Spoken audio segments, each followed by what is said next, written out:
यसलाई हामी यतिकै यसरी काट्दिन्छौँ अनि यो जुन बचेको यो भान्टाहरू छ यसलाई हामी फाल्दिन्छौँ यसरी। साथीहरू हेर्दै हुनुहुन्छ यो भान्टा मैले पुस माघमा लाएको थिएँ, उत्पादन दिँदै लगभग 6 महिना भइसक्यो। अहिले उत्पादन दिने क्रम चाहिँ घटिसक्यो।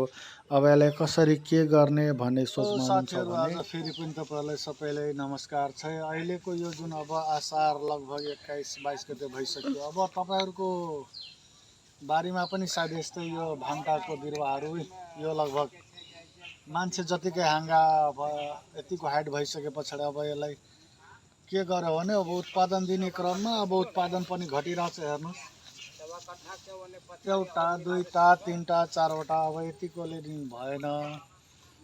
अब यो चाहिँ हाइट यसलाई के गर्ने, राख्ने कि फाल्ने, यदि भने सोचमा हुनुहुन्छ भने तपाईँहरूले यसमा के गर्न सक्नुहुन्छ भने अहिले यति बेला असारको महिना चल्दैछ है।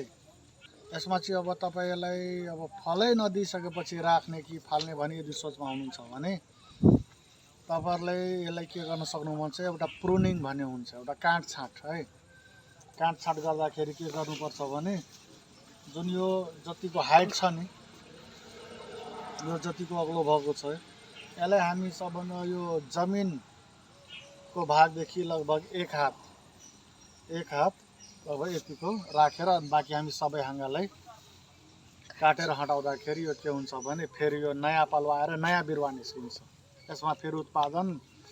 अब यसलाई कसरी काट्ने के गर्ने म तपाईँहरूलाई यो विस्तृत देखाउँछु है। यो हेर्नुहोस्, यो जमिनदेखि या एक हात यसरी गर्नुहोस्। हुन त अब यो मसँग यो नभएको हुनाले हुन त यो सिकेचर प्रयोग गर्दा राम्रो हो।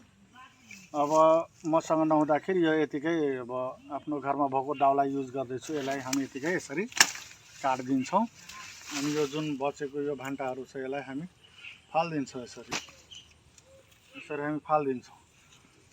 अब यसरी गर्दा के हुन्छ भने यहाँदेखि मुनि के हुन्छ भने नयाँ पालुवाहरू आउँछ। नयाँ पालुवा आएपछि एउटा नयाँ बिरुवा जस्तै निस्किन्छ। यो उत्पादन दिन अब यो छोडेको छ। यो यसरी यसलाई मजाले यसरी एकैचोटि चट्टै जाने गरी काटिदिनु होला।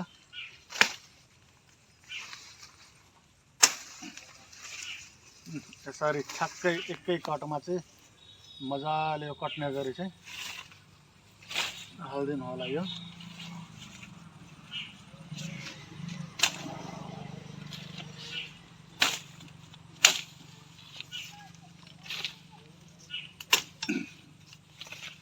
हेरिराख्नु छ भिडियोमा हेरे जस्तो यो यसरी काटिदिनु होला। यो काटेपछि अब हाइट अब छोटियो यसमा। अब यसमा नयाँ बिरुवा पालुवाहरू आउँछ भन्नाले अब नयाँ बिरुवाको एउटा जन्म भए जस्तै हो। त्यसपछि फल्ने फुल्ने भनेको अब नयाँ बिरुवाहरू जस्तै निस्किन्छ यसमा। अब यसको पनि काम छैन किनभने यो उत्पादन दिन अब घट्यो। यहाँ किराहरू पनि लाग्न थाल्यो। यहाँ हेर्नुहोस्, किराहरू लाग्न थालिसके पछाडि यसलाई हामी हटाउँछौँ यसरी।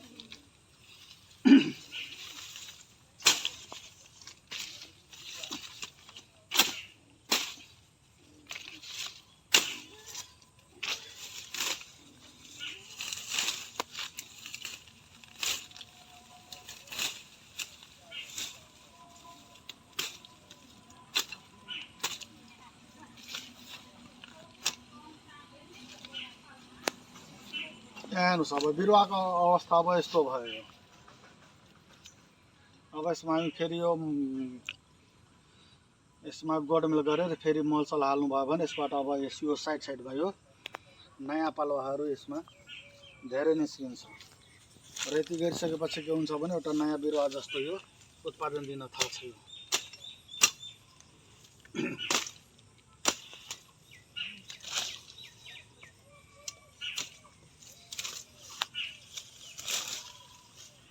यहाँ हेर्नुहोस्, यतातिर पनि यता हेर्दै हुनुहुन्छ। यो यसलाई मैले यो माया नगरिकन काटिदिनु हो क्या।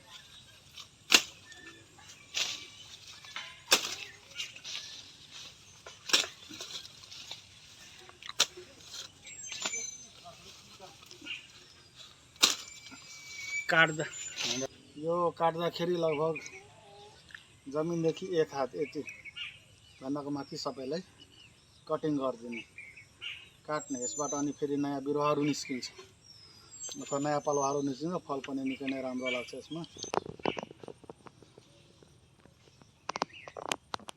अब यो के हो भने यो जुन बिरुवाहरू हेरिराख्नु भएको छ, जुन हामीले जुन कट गरेको थियो, यो लगभग 15-20 दिन जति भयो होला। अब यिनीहरूमा हल्का पालुवाहरू यसरी काटिएको बिरुवामा नयाँ पालुवा आइसकेको हेरिराख्नु भएको छ साथीहरू। अब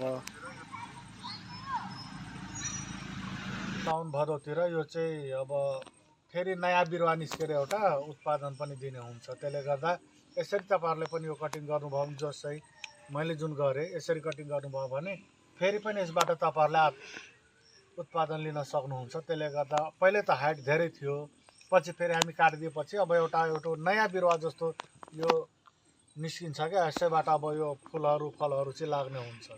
र भिडियो अन्तिमसम्म हेरिदिनु भएकोमा धेरै धेरै धन्यवाद। र कस्तो लाग्यो प्लिज सबैले कमेन्ट र सब्सक्राइब पनि गरिदिनु होला। धन्यवाद।